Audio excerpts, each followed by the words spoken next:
The $50 Promise. Marcus Chen stood at the floor-to-ceiling window of his corner office on the 47th floor, watching the city below blur into streaks of amber and crimson as evening descended.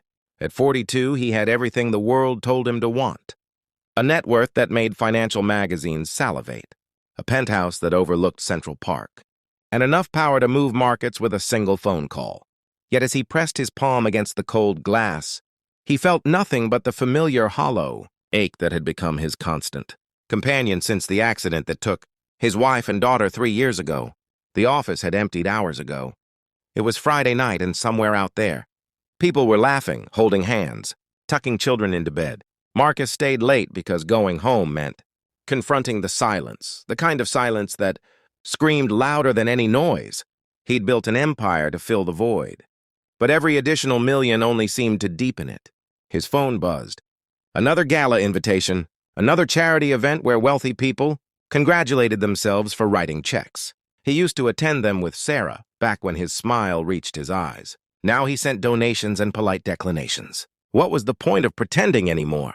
The decision to walk home instead of taking his car was impulsive, the kind of spontaneity that once defined him before grief turned him into a ghost haunting his own life. The September air carried a bite that made him feel something, even if it was just the physical discomfort of cold. He loosened his tie and descended to the street, joining the river of humanity that flowed through Manhattan's arteries. The park was Marcus's destination, though he couldn't say why. Maybe because it was where he'd taught his daughter Emma to ride a bike, where she'd scraped her knee and he'd kissed it better, promising that daddies could fix anything. What a lie that had turned out to be. He couldn't fix the drunk driver who'd run a red light. Couldn't fix the unfairness of a world where a 7-year-old's laughter could just stop. He was so lost in his thoughts that he almost didn't notice her, a small figure, perched on a bench near the entrance to the park, her legs dangling well above the ground. She couldn't have been more than 8 or 9, wearing a pink jacket that had seen better days and clutching a small, battered backpack. What made Marcus stop wasn't just her age or her solitude, but the determination etched on her face as she approached strangers passing by. "Excuse me, sir?" She called out to a businessman who brushed past without acknowledgement. "Excuse me, ma'am?" She tried with a woman walking 3 designer dogs, but received only a dismissive glance. Marcus watched, transfixed, as she was ignored by person after person. There was something heartbreaking about her persistence, the way she squared her small shoulders after each rejection and tried again.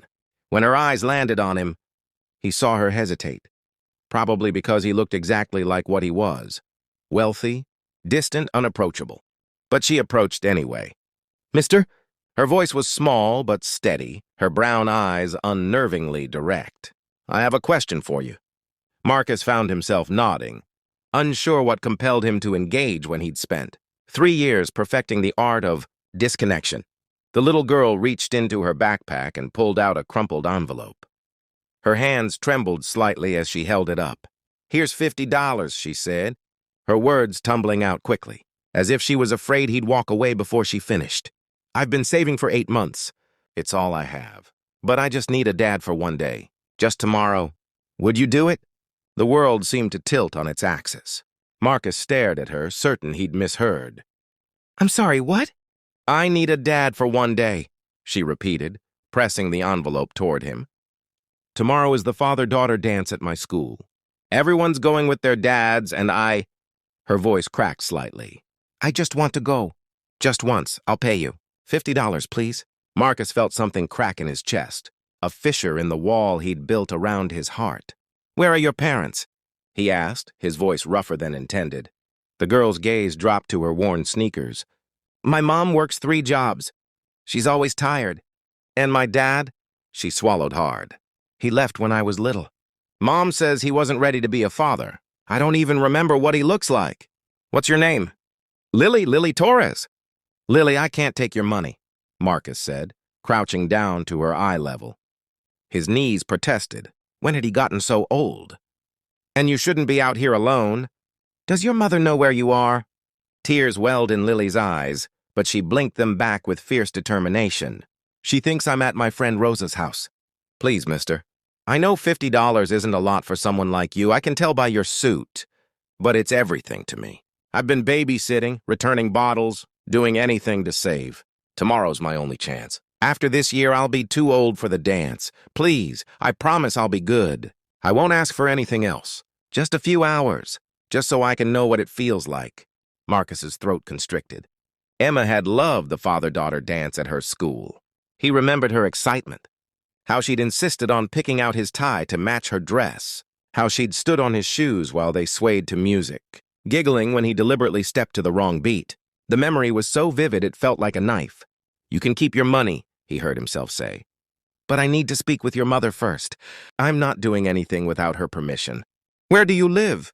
Hope exploded across Lily's face like sunrise. "Really, you'll really do it?" "I'll consider it. After I talk to your mother. Come on, I'll walk you home. It's not safe for you to be out here alone." As they walked through the darkening streets, Lily chattered nervously, filling the silence Marcus had grown accustomed to. She told him about her school, her best friend Rosa, her teacher Mrs. Patterson, who always smelled like vanilla, her mom who fell asleep during movies because she was so tired. She spoke about the dance with a wistfulness that made Marcus's heart ache. "All the other girls talk about their dads," Lily said quietly. "About fishing trips and bedtime stories and who's going to dance with them. I just want to know what that feels like, even if it's pretend, even if it's just for a few hours. Is that weird?" "No," Marcus said, his voice thick. "That's not weird at all." They arrived at a modest apartment building in Queens, the kind with chipped paint and a flickering hallway light. Lily led him up 3 flights of stairs to apartment C. She knocked tentatively, and the door opened to reveal a woman in scrubs who looked simultaneously exhausted and terrified.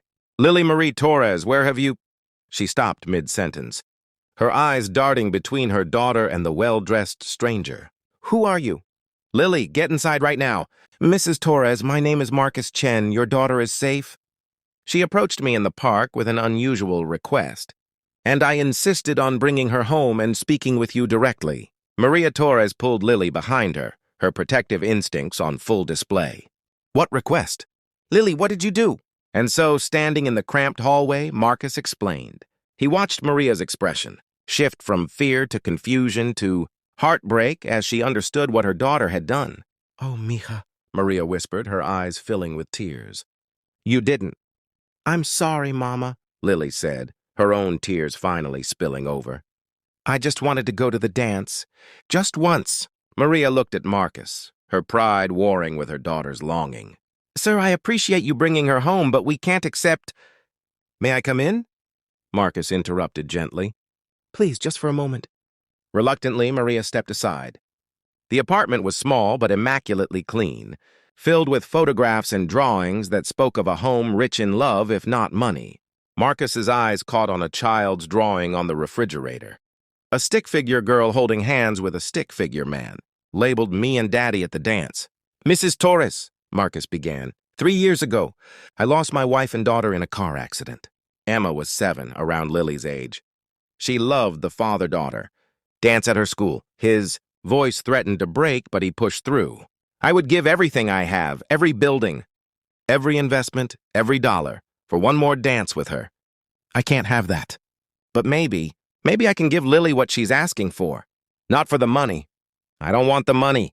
But because some things matter more than logic or propriety, sometimes kindness means saying yes to something that seems impossible."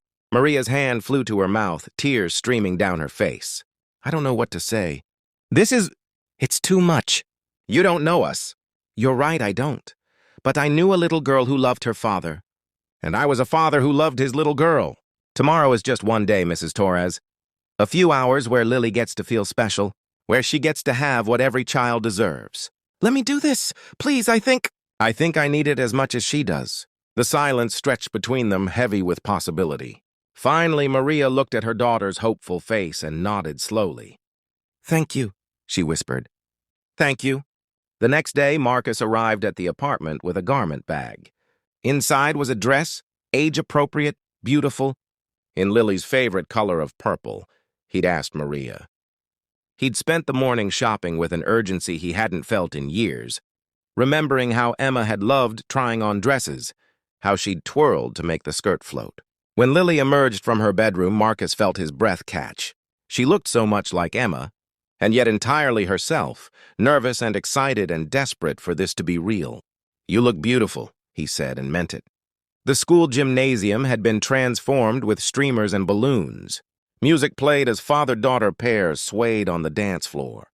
Marcus saw the moment Lily's classmates noticed her arrival, saw their surprise that she'd come, that she had someone with her.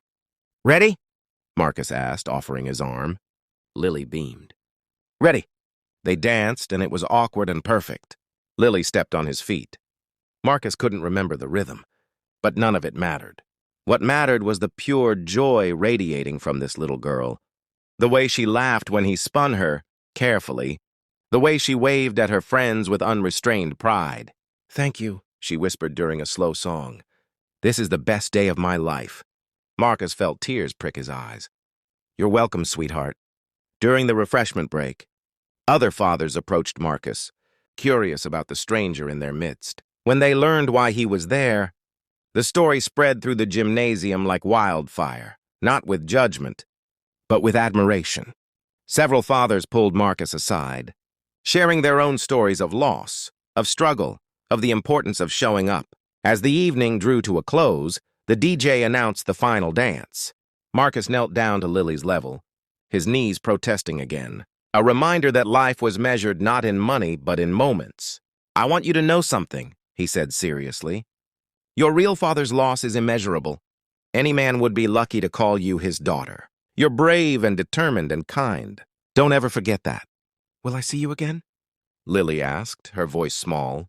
Marcus hadn't planned beyond today, but looking into those hopeful eyes, he realized something had shifted in him.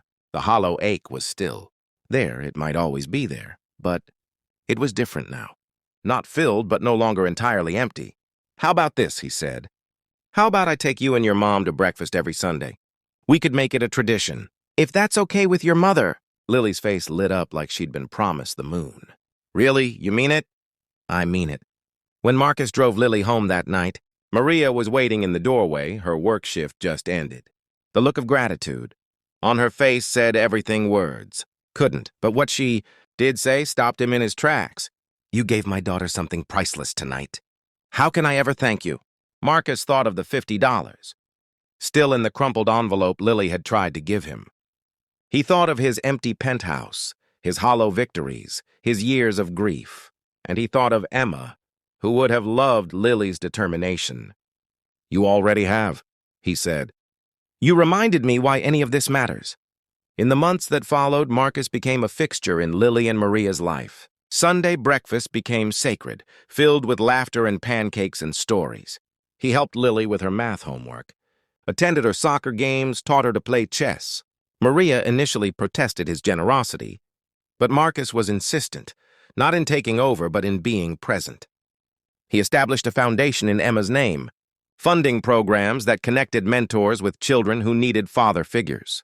The first recipient was a father-daughter dance program at Lily's school, ensuring no child would ever have to save $50 to feel worthy of attendance. One Sunday morning, 6 months after that first dance, Lily looked up from her hot chocolate. "Marcus," she said, "I know you're not my real dad, but you're the best almost dad I could ever have. Is that okay to say?" Marcus felt the familiar tightness in his chest, but this time it wasn't pain, or not entirely. It was something else. Something like healing. "That's more than okay," he managed. "That's an honor." Later, as he drove back to his penthouse, which felt less empty now, filled with photos of their adventures together, Marcus thought about that evening in the park. How a desperate little girl with 50 crumpled dollars had saved him as much as he'd helped her. How the smallest acts of showing up could change everything. His phone buzzed. A text from Lily. "Thank you for being you. See you next Sunday." Marcus smiled, a real smile that reached his eyes, and typed back, "Wouldn't miss it for the world," because he'd learned that being rich meant nothing if you weren't rich in the things that mattered. And in the mathematics of the heart, $50 and an open mind were worth more than all his millions combined. Sometimes the best investments weren't measured in returns, but in the simple act of showing up, of being the person someone needs you to be, even if just for a day, especially if just for a day. Because one day, given with an open heart, could change two lives forever.